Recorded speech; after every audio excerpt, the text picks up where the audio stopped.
Hey guys, so today I'm going to show you my little hack for air layering so I can produce some really good roots before I go ahead and propagate certain plants in my plant room. So do me a favor, go ahead and hit the subscribe button, also hit the like button to let me know that you guys are liking this content, and I will continue to make these videos as we continue on this beautiful plant journey. It's your girl Me-Anie here, and today we are going to do a little walkthrough of air layering with a little DIY that I thought about the other day. So I love the idea of air layering because I don't know about you guys, let me know down below. When it comes time to cut in certain plants, do you guys get nervous? Because I definitely do. I have a couple plants here that I do want to take some cuttings of, but I'm scared that if I cut them, that the leaf that I'm cutting is going to suffer in some type of way. So I'm gonna do some air layering today. Now, I did see on Amazon, they had these little packages of air layering balls.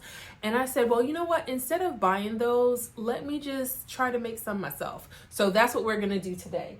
I went to the dollar store, the $1.25 store, that don't even sound right, the Dollar Tree. And I found these containers. They come 10 in a pack, and they're just little condiment containers, right? You can put, ooh, M&Ms. I actually got some M&Ms right here. You can put just about anything in these containers. But what I thought about when I was thinking of what I could use to make them, this is what popped into my head. So this is very lightweight. It's not a really hard plastic, so you'll be able to cut into these with a pair of scissors. Where did I put my scissors? I had them. I don't know where they, here they go, right behind me. Okay, so all you're gonna need is, a few of these containers, a pair of scissors, and of course your sphagnum moss for the layering. So all I'm gonna do at this point is I'm going to cut a hole on this side, each side of the container. That way the stem can go through and through, and then I'll put the lid back on the top, right? So just gonna cut into it like this. Nice and easy. And when you cut, just go slow because the plastic is kind of flimsy, so it can crack and chip. So you see how that one just chipped off right there? And that's fine because that's the part that you didn't need anyway. But be careful when you cut because you don't want any jagged edges on the plastic that's going to damage your plant, right? So again, I'm just cutting into the side of the container, and then I'm gonna cut away that flap that I just made, right? And I'll see if I can do a close-up in case you guys need to see that. But pretty much this is what it's gonna look like. You have a hole on each side of that container. So imagine that my finger was the plant.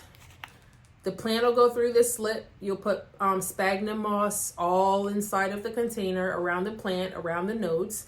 And then when you're done, you just put this back on, and this will keep the moisture all in. This will keep the moisture all intact, right? So what I like about the clear container is that you'll be able to see as the root system grows on the inside, and then it'll also allow you to see when the sphagnum moss is growing out, so you can continue to keep it moist. So I have a anthurium here that is a perfect candidate for it because if you look at how the nodes are growing, and I have enough space in between each node to do that. So I might do it on this one twice.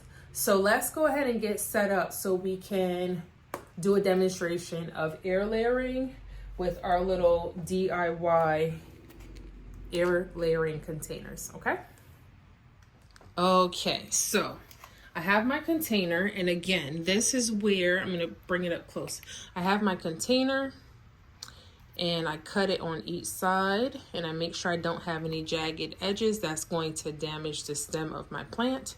And all I'm going to do again is to put my stem in between the slits that I made, and we're going to put sphagnum moss all the way around. So I do have some sphagnum moss here that is damp. I'm going to squeeze out some of the excess water. That way it's not too damp because I don't want any type of rot. All right, so I'm gonna put a little bit to the back. because we want to cover all of the nodes. And I'm just going to go ahead and slip this on. So let's see if I can zoom in for you guys just a little bit here so you can see. All right, so now this plant again is giving me a pretty good amount of a stem area where I can just slip this on and not really have too much of a problem. So I'm going to make sure that my nodes are pretty much in the center, so I have some sphagnum moss behind it.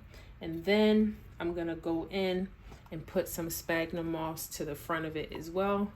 And I actually have some sphagnum moss that is already ready to go. So we're going to put some to the front of the container, covering the nodes as well. That way when the roots start to grow out, they have a place to go. Come on, I just need a little piece. I don't need all of that. Stay. There you go. There we go. And I'm not packing it too tight. I just want to make sure that it's in there, it's covered, but I'm not packing it in too tight. Now my lid should go back on without too much of a problem. Just tilt it forward a little bit and it's on there, right? So there you go.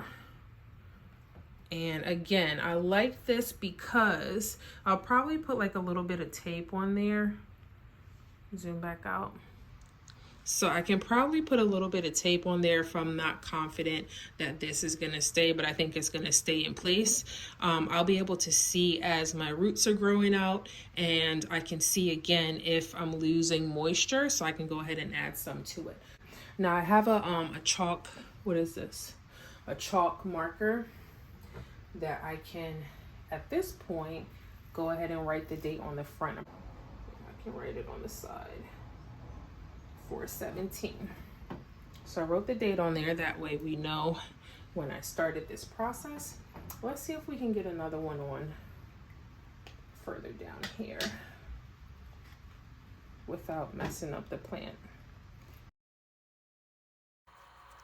In the end, I did decide to go ahead and add another container for air layering a little bit further down the plant. So that's what you see me doing here. I will monitor this and check back in with you guys to give you an update and let you know exactly how this plant is doing. So until the next video, I hope you guys enjoyed this one. Let me know if you have any questions down below, and I will see you guys in the next video.